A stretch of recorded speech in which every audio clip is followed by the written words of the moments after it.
Hey, what's up, guys? Today I'm going to show you my firearms collection, at least a good part of it. I still have a few more that are at my other place, but I'm a big collector in them. I spend a lot of money in firearms, and I go to the range quite frequently. So maybe I'll do some range videos as well on this channel. But yeah, as you'll see, I bought all different types of firearms. I do sport shooting back in the day. I used to do competitive pistol shooting and all types of sport shooting. I never hunt, but something I'd be open to in the future. But here, I'll just get right into it. I hope you guys like firearms. If you do, leave in the comments section below.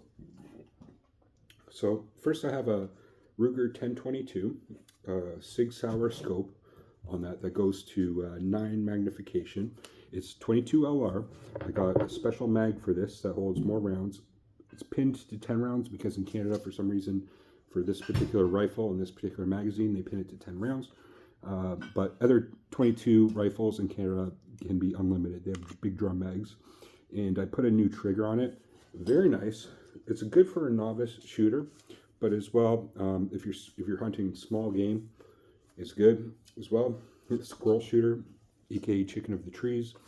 I was hitting 200 yards with this. I had to aim like about 10 feet above the target. At 100 yards, I can just aim a foot above the target, and at 50 yards, this is dialed. Like, I can hit something that's like that big at 50 yards.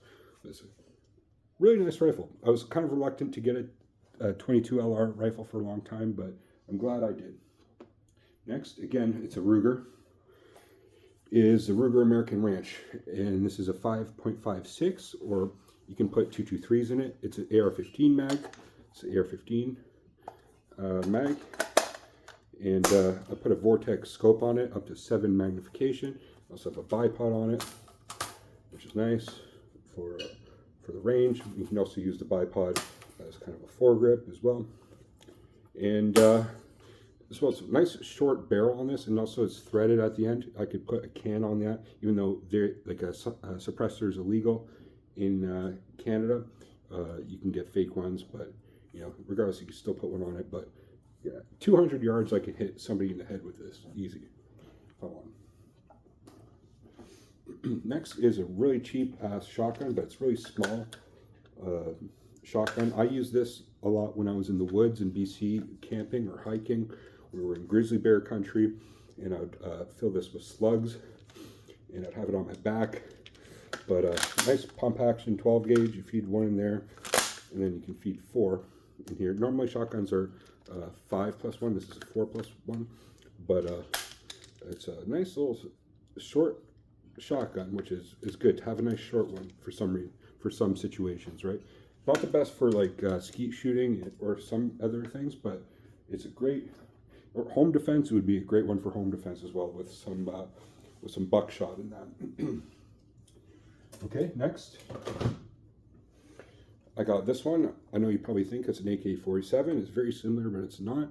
This is a Norinco Chinese Type 81.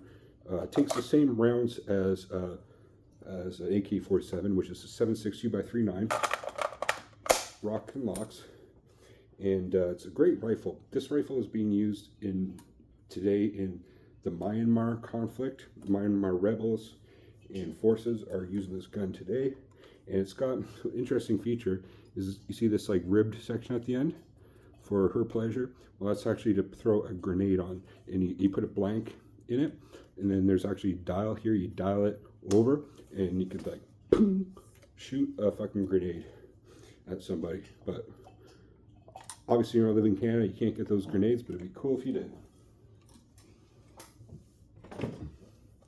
Next is this, which is a Benelli M4 clone from Turkey. So it's exactly the same as a Benelli M4, which is a really great semi-automatic shotgun, 12-gauge shotgun, being used by U.S. Marines and other types of special forces units. And again, this is from Turkey. It's called the Sulin Arms TAC-12.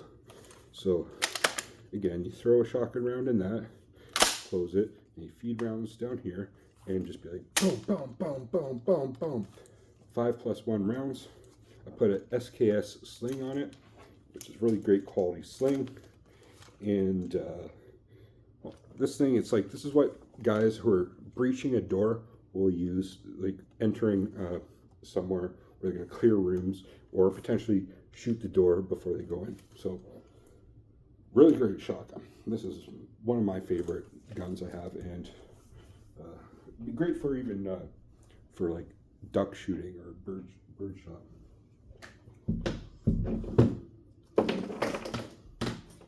Next, I have the Ruger PC carbine, which is a 9mm carbine rifle. It takes Glock mags. I had to change the mag well for the Glock mags, but it takes that. And the interesting feature about this is, look at this, breaks down. You can throw that in a backpack. There's even special stocks you can get that it's like Lego, it just clips in. But then put it back together. It's super easy. There you go. Okay, I have to take this out. Boom. Glock mag.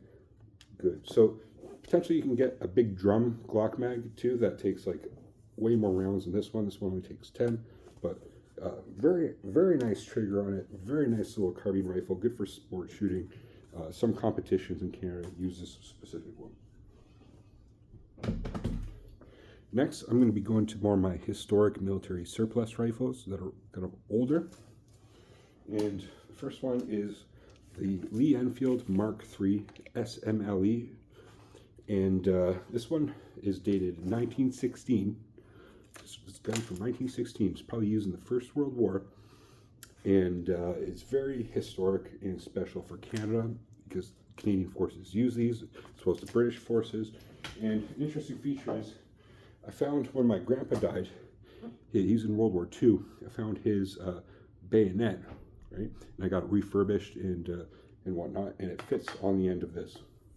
So it fits on the end of that rifle and turns it into, stabs away with that, right?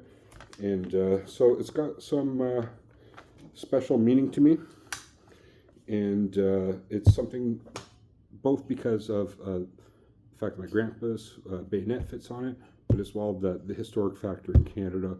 It's very highly desirable. It's a .303 British round, which are hard to get in Canada, but it's also a pleasure to shoot. I was shooting groups, and this thing like this big, like so tight groups. Very nice shooting as well.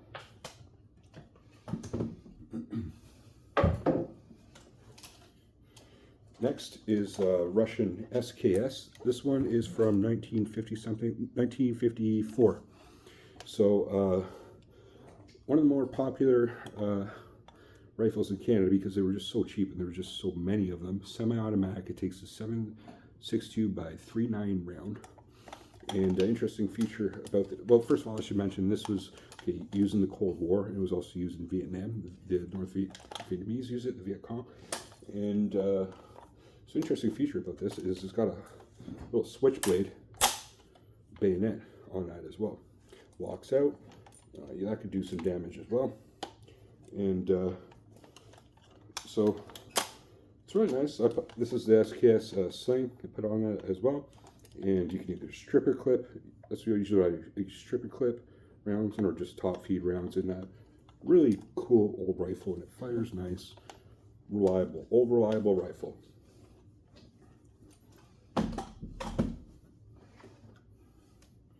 Next is the Carcano, chambered in 6.5 Carcano rounds. This is an Italian rifle, and this one's dated 1934. So it was probably used in World War II by the Axis forces, Italy, or maybe even the Ethiopian campaign. And interesting fact about the Carcano, not this particular model, but very similar, was what was JFK was shot with. Okay, it's got a nice little short action, and the Carcano round is very substantial. Actually, again, so what you do is you top feed a stripper clip in of it. It's a Mannlicher style clip, and the Carcano round is very robust round for.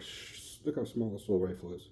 Robust round for a small rifle, and it's got also a folding bayonet as well, spike bayonet, which is kind of flimsy, but it would do some damage. Do some damage real easy, and it's a fun one to shoot. Not the most ideal, like practical, but still cool for an old rifle. And here, Next one is a Mosin Nagant. This one is dated 1924. And so these rifles were really popular from Russia in World War I, specifically World War II. I don't know if you've seen the movie Enemy of the Gates. Like, it's a sniper rifle. There's a sniper variant, which my friend has, that has a PU scope on it, old scope, but it's chambered in 7.62 by 5.4R round. Very robust round, very hard hitting, and substantial recoil. The metal stock is not too forgiving, and I also have a bayonet that it puts on that over there, but I didn't have it for this round. But very accurate. I can hit 100 yards, a little steel plate, very regularly, and I've reached out to 200 yards with this. You have to adjust the sights, this feather sight on it, but the trigger's not the best. Like, there's modern rifles are a lot better for trigger, but regardless, it's a tank. This thing is heavy for a rifle. You can beat somebody down with it easily, but like historic factor, really cool rifle. Next, I'll go to my handguns. These are just two. I have other handguns, but start with the Turkish Glock, I call it, which is the Girsan M28. It's actually a clone of Smith & Wesson M&P clone. It takes 9mm rounds, and this is my first handgun I used. I used it for competitive shooting. The trigger's actually not bad on it. It's a bit spongy, but yeah, it's actually very reliable. It's got a great sight on it. It's got a great feel to it. A nice beaver tail, so your hand fits really snug in there. And it's a great rifle. I would use this for concealed carry. Like, there's better options, but I would still use it. And lastly that was my Turkish Glock. Well, here is my real Glock, which is the Glock 17 Gen 5. You can tell a Gen 5 because it's a flat here. Gen 4 has finger grooves. And Glock 17 used by militaries as well. It takes 9mm.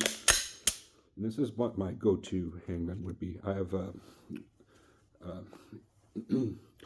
a holster for it that's that fits in it like really snug, plastic one, and I use this is the one I love most at the range. Maybe I'll post some videos of this in the future. My range has really good pistol targets, and I'm just hitting metal targets like ping, ping, ping, ping, ping, ping, ping. Really great little pistol. Love it. Love I was to get these because in Canada you can't buy them anymore. I can still use them, but they banned buying handguns. So I'm glad I got them when I did. And I'll speak a little bit about that, which is in Canada, firearms ownership is under attack. And I'm a big advocate and part of the firearms community in Canada, trying to preserve that. And I think we are, like, our government, which are liberals, are really coming hard down on firearm ownership, saying that we're criminals when we're not. Real criminals can get firearms like off the streets, like just as easy as drugs. Like, if I really want, I could buy like black market things. I never bought that, but I could if I wanted to. But you know, it's just that easy for criminals. Like, real legal firearms owners are not the problem. And like me, I'm a collector. I also have other ones which I don't have here, which is like wheel guns, like old Western style guns, and as well AR-15s, which they also made illegal, which has to be stored in a safe. So that's why one of the reasons why I'm not showing in this video. It's prohibited now, but I still own it. I can't use it like my handguns, but anyway, I have one of those as well. But what do you guys think of my collection? What do you think about firearm ownerships? What firearms do you have? Share with me down below. And what do you, just your thoughts in general? I'd love to hear. And thank you for watching, guys. Have a great day or evening. Peace.